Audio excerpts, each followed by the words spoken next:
ஒரு ஊர்ல ஷாம்பூர்னு ஒரு கிராமம் இருந்துச்சு. அந்த கிராமத்துல ராமு சோமுன்னு சகோதரர்கள் வாழ்ந்துட்டு வந்தாங்க. ராமுவும் சோமுவும் சின்ன வயசுலயே அவங்க அம்மா அப்பாவை இழந்துட்டாங்க. 2 பேரும் தனியா தான் வளர்ந்தாங்க. ரொம்ப நல்ல குணம் கொண்டவங்க. ராமு சுப்பையாவோட கல்குவாரியில வேலை செய்யறான். அதே மாதிரி சோமுவும் ராஜாவோட பண்ணையில வேலை பார்க்கறான். 2 பேரும் வேலையை முடிச்சிட்டு வந்துதான் வீட்டுல சமைச்சு சாப்பிடுவாங்க. என்னடா சோமு, இன்னைக்கு வேலை எப்படி போச்சு? வழக்கம் போல சுப்பையா உன்னை வச்சு நிறைய வேலை வாங்கிட்டாரா? அட ஆமாண்ணே, அந்த கதையை ஏன் கேட்குறீங்க?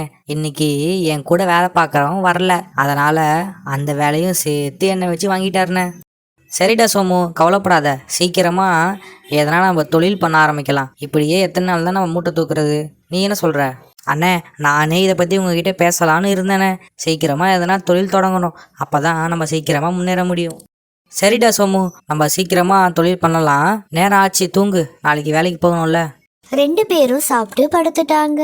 ஆனா 2 பேரும் என்ன நம்ம தொழில் பண்ணலான்னு யோசிச்சுட்டே தூங்குறாங்க.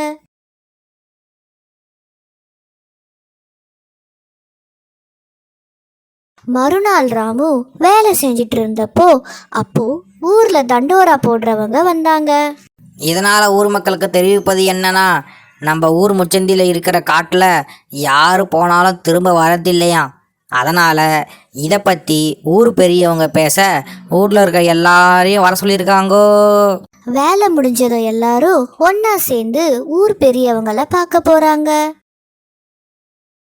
வணக்கம் மக்களே, இந்த முச்சந்தியில் இருக்க காட்டு பக்கம் யார் போகிறாங்களோ அவங்க எல்லாரும் காணாமல் போகிறாங்களாம். அதனால் உங்களை ஜாக்கிரதையாக இருக்க சொல்கிறதான் வர சொன்னேன். ஆமாங்க ஐயா, என்னோட அப்பா கூட போன வாரம் காணாமல் போனார். இன்னும் வீடு திரும்பலை. எனக்கும் ரொம்ப பயமாக இருக்கு. ஐயா, என்னோட அம்மாவை கூட காணோம் ஐயா. எங்க போனாங்கன்னே தெரியல. எப்படியாச்சும் கண்டுபிடிச்சு கொடுங்க ஐயா. கொஞ்ச நாள் எல்லாரும் கவனமாக இருங்க. நம்ம ஊர் காவல் அதிகாரிகிட்ட நான் போய் இதை பற்றி பேசிட்டு வரேன். ஊர் தலைவர் காவல் அதிகாரி கிட்ட நடந்த எல்லா விஷயத்தையும் பத்தி சொன்னாரு. எப்படியாச்சும் உதவி பண்ண சொன்னாரு. சரிங்க சார், நீங்கள் சொல்லிட்டீங்களே, நான் நடவடிக்கை எடுக்கிறேன். கண்டிப்பாக சீக்கிரமே இதுக்கு யார் காரணம்னு கண்டுபிடிச்சிடலாம். அன்னைக்கு ராத்திரி ராமுவும் சோமுவும் தீவிரமா படுத்து யோசிச்சுட்டு இருந்தாங்க. சோமு, நான் நினைக்கிறது தான் நீ யோசிக்கிறியா? ஊருக்கு எதனா உதவி பண்ணலான்னு நான் யோசிக்கிறேன். ஆமாண்ணே, எப்படியாச்சும் நம்ம இந்த ஊருக்கு உதவி பண்ணணும். காணாமல் போனவங்களாம் கண்டுபிடிக்கணுண்ணே. எப்படியாச்சும் காப்பாற்றணும். நான் முதல்ல எல்லார் மாதிரியும் அந்த காட்டுக்கு போகிறேன். நீ எனக்கு பின்தொடர்ந்தே வா. எனக்கு என்ன நடக்குதுன்னு இந்த ஊர் மக்கள்கிட்ட போய் சொல்லு. அப்புறம் அவங்க வந்து மொத்தமாக எல்லாரையும் காப்பாற்றிடுவாங்க. 2 பேரும் முடிவு பண்ணாங்க. ராமு அந்த காட்டுக்கு போனா, பின்னாடியே சோமுவும் போனா. அப்போ அங்க சம்பந்தமே இல்லாம ஒரு பாட்டி மீன் வறுத்துட்டு இருந்தாங்க. பாட்டி பார்க்க கொஞ்சம் வித்தியாசமா இருந்துச்சு. சூனியக்காரி மாதிரி இருந்துச்சு. அட, இந்த பாட்டியை பார்க்க வித்தியாசமா இருக்கே. இந்த காட்டுக்குள்ள யாருக்கு மீன் வாங்க போறா? ஏதோ தப்பா இருக்கே.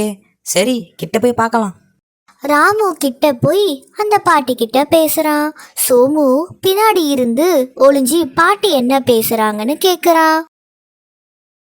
வாப்பா பேராண்டி, நீ ரொம்ப பசியா இருப்பன்னு எனக்கு தெரியும். இந்த மீன் சாப்பிட்றியா? எனக்கு வேணாம் பாட்டி, நான் இதுக்கு முன்னாடி இங்க உன்னை பார்த்ததே இல்லையே. நீ ரொம்ப புதுசா இருக்கியே. இங்க யாருக்கு மீன் வித்துட்டு இருக்க? இப்படி ராமு பேசிட்டு இருக்கும்போது அந்த பாட்டி டக்குன்னு ஒரு மந்திர பொடியை போட்டாங்க. உடனே ராமு மயங்கி விழுந்துடுறான்.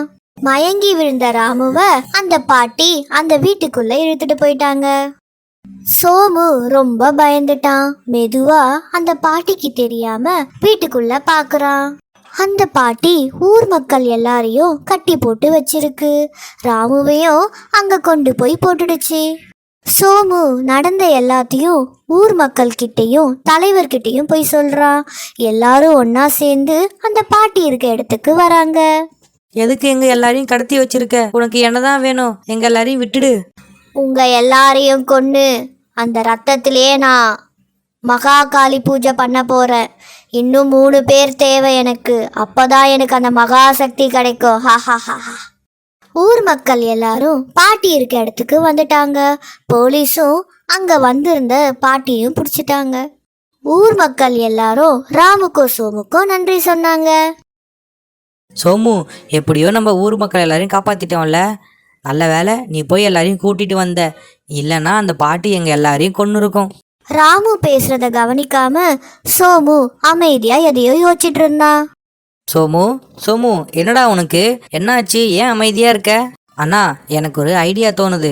நம்ம ஏன் வறுத்த மீன் விற்கக்கூடாது? இப்போ நம்ம ஃபேமஸாக வர இருக்கோம். கண்டிப்பாக நம்ம என்ன பண்ணாலும் மக்கள் எல்லாரும் வந்து வாங்குவாங்க. அதனால் நம்ம வறுத்த மீன் விற்கலாண்ணா. சரியான யோசனைடா, எனக்கும் தோணுச்சு. நீ சொல்லிட்ட. சரி, நம்ம நாளைக்கே ஆரம்பிக்கலாம். 2 பேரும் சேர்ந்து வறுத்த மீன் வித்தாங்க. ரொம்ப ருசியா இருந்துச்சுன்னு ஊர் மக்கள் எல்லாரும் வாங்கி சாப்பிட்டாங்க. ஒரு ஊர்ல செல்வின்னு ஒரு சின்ன பொண்ணு வாழ்ந்துட்டு வந்தா. அவளோட அம்மா இப்போ கொஞ்ச நாளைக்கு முன்னாடி தான் இறந்து போயிட்டாங்க. செல்வி அந்த சோகத்திலேயே அழுதுட்டு இருந்தா. அம்மா, என்னை இப்படி தனியா விட்டுட்டு போயிட்டீங்களே. செல்வி இப்படி அழுதுட்டு இருந்தப்போ அவ வீட்டு வாசல்ல ஒரு கார் வந்து நின்னுச்சு. செல்வி அந்த காரையே பார்த்துட்டு இருந்தா. அந்த கார்ல இருந்து அவங்க அப்பா கல்யாண குளத்துல இறங்குறாரு. இத பார்த்த செல்விக்கு ரொம்ப கஷ்டமா ஆயிடுச்சு. பார்த்து அதிர்ச்சியும் ஆனா. வா வா விமலா, இதுதான் நம்ம வீடு. வா உள்ள போலாம். உங்க வீடு ரொம்ப அழகா இருக்கு ரவி. கொஞ்சம் கூட இது எதிர்பார்க்கல. பார்க்க ரொம்ப சூப்பரா வேற இருக்கு. சரி சரி, வெளியே நின்று பேசிட்டு இருந்தா என்ன அர்த்தம்? வா உள்ள போலாம். 2 பேரும் உள்ள போனாங்க. ஆனா செல்வி அழுட்டு இருந்தத பார்த்த ரவி கொஞ்சம் கூட கண்டுக்காம உள்ள போயிட்டாரு. உள்ள போனதும் விமலா ரவி கிட்ட வெளியே நின்று அழுதுட்டு இருந்த பொண்ணு யாருன்னு கேட்டா. அவளா? அவ வந்து நம்ம வீட்டு வேலைக்காரி பொண்ணு. அவங்க அம்மா இப்பதான் இறந்துட்டாங்க. அதனாலதான் சோகத்துல அழுதுட்டு இருக்கா. நான் தான் கஷ்டப்படுற பொண்ணுன்னு நானே அவளை வளர்த்துக்கிறேன், படிக்கவும் வைக்கிறேன். உங்களுக்கு ரொம்ப பெரிய மனசு ரவி. யாரும் இந்த மாதிரி இருக்க மாட்டாங்க. நான் ரொம்ப கொடுத்து வச்சவன். சரி சரி, நீ ரொம்ப டயர்டா இருக்க, முகம் கழுவிட்டு வா. பாத்ரூம்ல எல்லாமே எடுத்து வச்சிருக்கேன், உள்ள போ. விமலா அங்க இருந்து போன பிறகு ரவி செல்விய கூப்பிடு இப்படி சொல்றான். ஏய், சும்மா எதுக்கு இப்படி அழுதுட்டு இருக்க? அதான் உங்க அம்மா போயிட்டால, ஒழுங்கா வாயை மூடிட்டு அழாம இரு. பா, நீங்க பண்றதெல்லாம் ரொம்ப அநியாயம்பா. அம்மா போன பிறகு நீங்க இப்படி கல்யாணம் பண்ணிட்டீங்க. இது ரொம்ப ரொம்ப தப்புப்பா. ஏய், எது தப்பு எது கரெக்ட்னு எனக்கு நீ சொல்லாத. ஃபர்ஸ்ட் என்னை அப்பான்னு கூப்பிடுறத நிறுத்து. இனிமே நீ என்னோட வீட்டு வேலை செய்யற பொண்ணு. இனிமே நீ என்னை முதலாளின்னு தான் கூப்பிடணும். நான் சொல்றதை கேட்கலன்னா உன்னை வீட்டை விட்டு வெளியே அனுப்பிச்சிடுவேன், புரிஞ்சுதா? செல்விக்கு வேற வழி இல்லாம அவங்க அப்பா சொல்றத கேட்டுதான் ஆகணும். செல்வியும் அமைதியா இருந்தா.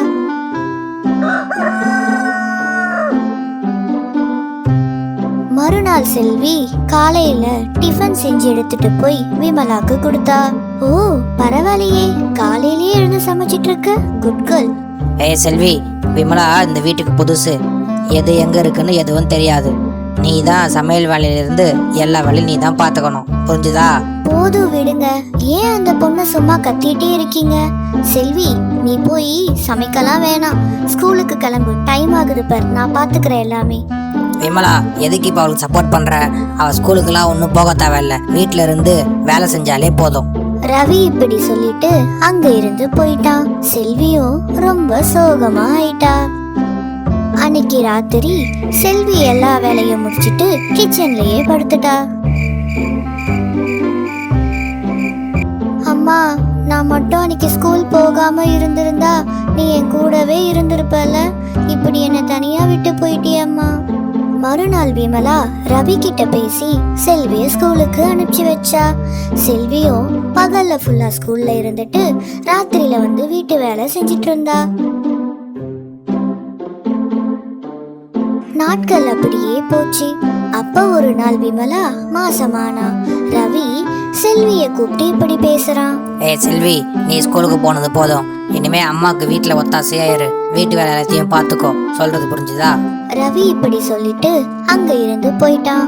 செல்வி விமலா கிட்ட போனா. செல்வி அம்மாக்கு பிடிச்ச மாதிரி எல்லா உணவையும் சமைச்சு கொடுத்தா. அம்மாவையும் நல்லா பாத்துக்கிட்டா. அப்பாடா, எப்படியோ நமக்கு ஆம்பளை குழந்தை பிறக்க போகுது. முதல்ல தான் இந்த பொன் குழந்தை பிறந்துச்சு, இப்பயாச்சும் ஆண் குழந்தை தான் பிறக்கணும், பிறந்தே ஆகணும். நாட்கள் இப்படியே போச்சு. விமலாக்கு பெண் குழந்தை பிறந்துச்சு. இதை கேட்ட ரவிக்கு ரொம்ப கோபமாயிடுச்சு. ஆனா ரவி எதையும் வெளியே காட்டிக்காம அமைதியா இருந்தான். சே, மறுபடியும் பெண் குழந்தையாவே போயிடுச்சு. பேசாம இவளையும் தீர்த்து கட்டிட்டு வேற ஒரு கல்யாணம் பண்ணிக்க வேண்டியதுதான். ரவி இப்படி பேசிட்டு ஸ்வீட்ல விஷம் கலந்துட்டான். அதை கொண்டு போய் விமலாக்கு கொடுக்க போனான். செல்வி டக்குன்னு விமலாவை குழந்தை அழுவுதுன்னு உள்ள கூட்டிட்டு போனா. நடந்த எல்லா உண்மையும் சொன்னான். அவரு என்னோட அப்பா, தனக்கு ஆண் குழந்தை பிறக்கலன்னு இப்போ உங்களையும் கொலை பண்ண விஷம் கலந்துட்டாரு. ச்சே, இப்படி ஒரு கெட்டவனா அவன். என்னை கல்யாணம் பண்ணி என்னை ஏமாத்திட்டானே. இவனை சும்மாவே விடக்கூடாது. இவன் வாயில இருந்தே உண்மையை வர வைக்கணும். 2 பேரும் வெளியே வந்தாங்க. ரவி கொடுத்த ஸ்வீட்டை விமலா வாங்கிட்டா. கொஞ்ச நேரம் கழிச்சு ரவி வந்தான். அப்பாடா, இவ கதையே முடிஞ்சிடுச்சு. முதல்ல எப்படி அவளை கொண்டமோ அதே மாதிரி இவளையும் முடிச்சிட்டோம். இனி அடுத்த கல்யாணம் பண்ண வேண்டியதுதான். டக்குன்னு விமலா எழுந்துட்டா. நடந்த எல்லாத்தையும் விமலா தன்னோட போன்ல ரெக்கார்ட் பண்ணிட்டா. விமலா ரவிய போலீஸ் கிட்ட புடிச்சு கொடுத்துட்டா. விமலாவும் செல்வியும் சந்தோஷமா வாழ்ந்தாங்க. எந்த குழந்தை பிறந்தா என்ன, எல்லாமே நம்ம குழந்தைதான். யாரும் இந்த ரவி மாதிரி இருக்காதீங்க. ஒரு ஊர்ல கொஞ்சம் வயசான தம்பதியினர் வாழ்ந்துட்டு வந்தாங்க. அவங்க பேரு ராதா அப்புறம் சேது. அவங்களுக்கு ஒரு கல்யாணம் ஆகாத பையன் ஒருத்தன் இருந்தான். அவன் பேரு ரவி. வயலுக்கு போயிட்டு வந்துட்டீங்களா, வாங்க சாப்பிடலாம். என்னன்னே தெரியல, எனக்கு ரொம்ப மூச்சு வாங்குது, வயசாகுதுல. ராதா, நீ ஏன் இன்னும் எல்லா வேலையும் இழுத்து போட்டு செஞ்சிட்டு இருக்க? கொஞ்ச நேரம் ஓய்வு எடுக்கலாம்ல. பாரு, நீ பார்க்க ரொம்ப களைப்பா இருக்க. நான் ரெஸ்ட் எடுத்துட்டா அப்புறம் யாரு சமைக்கிறதெல்லாம்? போங்க, போய் காலை கழுவிட்டு வாங்க. நான் போய் சாப்பாடு எடுத்து வைக்கிறேன். பேசாம நம்ம பையனுக்கு ஒரு கல்யாணம் பண்ணிடலாம் ராதா. மருமக வந்தா உனக்கு கொஞ்சம் உதவியா இருக்கும்ல. எனக்கும் அதே ஆசைதாங்க, நம்ம பையனுக்கு ஒரு நல்ல கல்யாணம் பண்ணி பார்க்கணும்னு. ஆனா நம்ம இருக்கிறதோ சின்ன வீடு, இதை நம்ம எப்படியோ தள்ளிட்டோம். ஆனா வரப்போற மருமக எப்படி இந்த வீட்டுல இருப்பா? அதுவும் இல்லாம மழை காலம் வேற வரப்போகுது. நமக்கு ஏத்த மாதிரி ஒரு பொண்ணா பார்த்து கல்யாணம் பண்ணி வைக்கலாம் ராதா. சரிங்க, உங்க விருப்பப்படியே அப்படியே பாருங்க. சேது அவங்க தகுதிக்கு ஏத்த மாதிரி ஒரு ஏழை பொண்ணை பார்த்தாங்க. அந்த பொண்ணு பேரு விமலா. ரவிக்கும் விமலாவை ரொம்ப பிடிச்சிருந்துச்சு. 2 பேருக்கும் திருமணம் பண்ணி வச்சிட்டாங்க. திருமணமாகி விமலா ரவி வீட்டுக்கு வந்தா. வீடு அங்கங்க விரிசல் விட்டு இருக்கிறத பாக்குறா. எங்க வீடு கொஞ்சம் சின்னதா இருக்கும், மழை காலத்துல ஒழுகவும் செய்யும். நீ கொஞ்சம் அட்ஜஸ்ட் பண்ணிக்கோ. அதெல்லாம் ஒண்ணும் இல்லைங்க, சின்ன வீடா இருந்தாலும் பார்க்க ரொம்ப அழகா இருக்கு. எல்லாம் சீக்கிரமா சரியாயிடும், நீங்க கவலைப்படாதீங்க. மறுநாள் காலையில ராதா எழுந்து பார்த்தாங்க. அப்போ விமலா வீட்டு செவுத்துல ஏதோ பண்ணிட்டு இருந்தா. விமலா, என்னம்மா பண்ணிட்டு இருக்க? காலையில ஏதோ செவுத்துல போட்டு பண்ணிட்டு இருக்கியே, என்னாச்சு? இல்ல அத்தை, வீடு செவுத்துல அங்கங்க சின்ன விரிசல் இருக்கு, அதை கொஞ்சம் மண்ணு வச்சு நான் பூசுறேன். சரி சரி, நீங்க போய் காப்பி குடிங்க அத்தை, அதை வந்துடுறேன். விமலா செவுத்துல மணல் பூசிட்டு இருந்தா. அப்போ எதிர்க்க வீட்டு மருமக அங்க வந்தா. ஏய், நீதான் ராதாமாவோட மருமகளா? நீயும் பார்க்க நல்லா ஏழை மாதிரி தான் தெரியுற. அதான் வீட்டுக்கு வந்த உடனே விரிசல்லாம் பூசுறியா? விமலா எதுவும் பேசாம அமைதியாவே இருந்தா. சுசீலா திரும்ப திரும்ப அவமானப்படுத்துற மாதிரி விமலாவை பேசுறா. மழைக்காலம் வேற வரப்போகுது, உங்க வீடு ஃபுல்லா தண்ணி வந்துடும், எப்படி இருக்க போறீங்களோ? எங்க வீட பாரு, எவ்வளவு பெருசா இருக்கு. அதுக்கெல்லாம் ஒரு தகுதி வேணும். எங்களுக்கு இந்த வீடு ரொம்ப சந்தோஷமா தான் இருக்குங்க. அதெல்லாம் உங்களுக்கு என்ன கவலை? தண்ணி வந்தா நாங்க பாத்துக்கிறோம், நீங்க கவலைப்படாதீங்க. வாழ வழியினாலும் திமுற பாரு. உன்கிட்ட போய் வந்து பேசின பாரு, உன்கிட்ட பேசினா எனக்கு தான் அசிங்கம். சுசீலா இப்படி பேசிட்டு அங்க இருந்து போயிட்டா. விமலாக்கு ரொம்ப கஷ்டமாயிடுச்சு. மழைக்காலம் வந்துடுச்சு. வீட்டுக்குள்ள நிறைய தண்ணியெல்லாம் ஒழுக ஆரம்பிச்சிடுது. அப்போ ரவி மழையில நனைஞ்சிட்டே வீட்டுக்கு வந்தான். வாங்க ரவி, என்ன ரொம்ப நனைஞ்சிட்டீங்களா? சரி போய் தலைய தொடைங்க, துணியெல்லாம் மாத்துங்க, சாப்பாடு செஞ்சு வச்சிருக்கேன், எடுத்துட்டு வரேன். ரவி எதுவுமே பேசாம அமைதியாவே இருந்தான். அவனுக்கு என்ன ஆச்சுன்னே தெரியல. என்னங்க ஆச்சு? எதுவுமே பேச மாட்டீங்க, ஏன் அமைதியா இருக்கீங்க? நீங்க இப்படி இருக்க மாட்டீங்களே, என்னாச்சு? உங்களை பார்த்தா எனக்கு ரொம்ப பயமா இருக்கு. எனக்கு வேலை போயிடுச்சு விமலா. முதலாளி மழையில நிறைய நனைஞ்சிருச்சுன்னு கம்பெனியை இழுத்து மூடிட்டாரு. இனிமே வாழை என்ன பண்ண போறோன்னு தெரியல. சரிங்க, நீங்க கவலைப்படாதீங்க, ஏதாவது வழி நம்மளுக்கு கிடைக்கும். நீங்க வந்து சாப்பிடுங்க, நம்ம காலையில பேசிக்கலாம். மறுநாள் காலையில விமலா வேலை தேடி போனா. அப்போ அங்க எதிர்த்த வீட்டுக்காரர் அங்க வந்தாரு. நீங்க எதிர்த்த வீட்டுல இருக்கீங்க தானே? நீங்க இங்க என்ன பண்றீங்க? வீட்டுக்கு கொஞ்சம் உதவியா இருக்கும்னு வேலை தேடி போறேங்க. நீங்க தப்பா எடுத்துக்கலனா எங்க வீட்டுல வந்து சமைச்சு தர முடியுமா? நீங்க என்ன கூலி கேக்குறீங்களோ அதை நான் கொடுத்துட்றேன். உங்க சமையல் வாசனை ஆள் மனம் தூக்குது, அதான் கேக்குறேன். உங்களுக்கு விருப்பம் இல்லைன்னா வேணாம். சரிங்க, நான் வரேன். விமலா சுசீலா வீட்டுக்குள்ள போனா. அப்போ சுசீலா இப்படி பேசுறா. ஓ, அன்னைக்கு அவ்வளோ திமிரா பேசுன, இன்னைக்கு எங்க வீட்லயே வேலை செய்ய வந்துட்டு இருக்கியா? சரி சரி, போய் ஒழுங்கா டீ போட்டு கொண்டு வா எனக்கு. விமலா கிச்சனுக்கு போனா. கிச்சன் பார்க்க ரொம்ப அழகா இருந்துச்சு. அப்படியே அங்க வாயை பொளந்து பார்த்துட்டு இருந்தா. என்னடி வாயை பொளந்துட்டு இருக்க? ஒழுங்கா போய் டீய போடு. இங்க எந்த பொருள் உடைஞ்சாலும் உன் சம்பத்துல தான் பிடிப்பேன், அதை ஞாபகம் வச்சுக்கோ. விமலா அவங்க வீட்டு வேலையெல்லாம் செஞ்சா. தன்னோட கணவருக்கும் உதவியா இருந்தா. நாட்கள் அப்படியே போச்சு. அப்பா ஒரு நாள் சுசீலா பிஸாவை மைக்ரோவேவ்ல வச்சு சூடு பண்ண போனா. அப்போ அவளுக்கு எதிர்பாராத விதமா ஷாக் அடிச்சிச்சு. அங்க வந்த விமலா சுசீலாவை காப்பாத்தினா. ஹாஸ்பிட்டல்ல கொண்டு போய் சேர்த்து காப்பாத்திட்டா. நான் உன்னை எவ்வளவோ திட்டி பேசியிருக்கேன், ஆனா நீ எதையும் மனசுல வச்சுக்காம என்னை காப்பாத்திருக்க. என்னை மன்னிச்சிடு விமலா. சுசீலா விமலாக்கு தேவையான உதவி எல்லாமே பண்ணா. விமலா ஓட கணவருக்கும் நல்ல வேலையும் கிடைச்சிருச்சு. அவங்க ரொம்ப சந்தோஷமா வாழ்ந்தாங்க. ஒரு ஊர்ல மஞ்சுன்னு ஒரு பொண்ணு வாழ்ந்துட்டு வந்தா. திருமணமாகி அன்னைக்குதான் அவளுக்கு முதல் நாள் இரவு. தன்னோட மாமியார் வீட்டுல இருந்தா. மஞ்சு, என்ன தனியா இருக்க? விமல் எங்கம்மா? இன்னும் வரலையா அவன்? இல்ல அத்த, அவர் பக்கத்துல கொஞ்சம் வேலையா போயிருக்காரு, என்கிட்ட சொல்லிட்டு தான் போனாரு. சரிம்மா, என்ன கையில இன்னும் வாழைப்பழத்தை அப்படியே வச்சிருக்க? சாப்பிடலையா? சீக்கிரமா சாப்பிடுமா. அவனையும் சீக்கிரமா வர சொல்லி நேரம் வேற ஆகுது பாரு. காலையில இருந்து ரொம்ப அசதியா இருப்பீங்க, சீக்கிரமா படுங்க. மாமியார் சொல்லிட்டு அங்க இருந்து போயிட்டாங்க. ஆனா மஞ்சு ஒரே பதட்டமா இருந்தா. கையில இருக்க வாழைப்பழத்தையே பார்த்துட்டு இருந்தா. அப்போ திடீர்னு மஞ்சுளாவோட ஃப்ரெண்டு அங்க வந்தா. ஏய் விமலா, நீ என்ன இங்க, அதுவும் இந்த நேரத்துல? ஏய் மஞ்சு, ரிலாக்ஸ். ஏன் இவ்வளோ ஷாக் ஆகுற?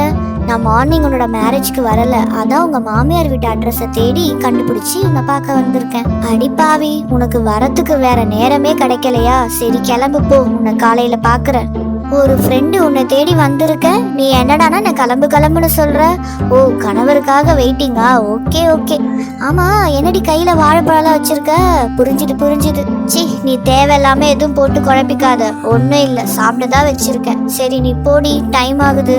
சரிடி, கோவப்படாத, நான் கிளம்புறேன். எதனா சந்தேகம்னா எனக்கு ஃபோன் பண்ணு. பாய் பாய். விமலா போனதும் மஞ்சுளா வாழைப்பழத்தோட பேசுறா.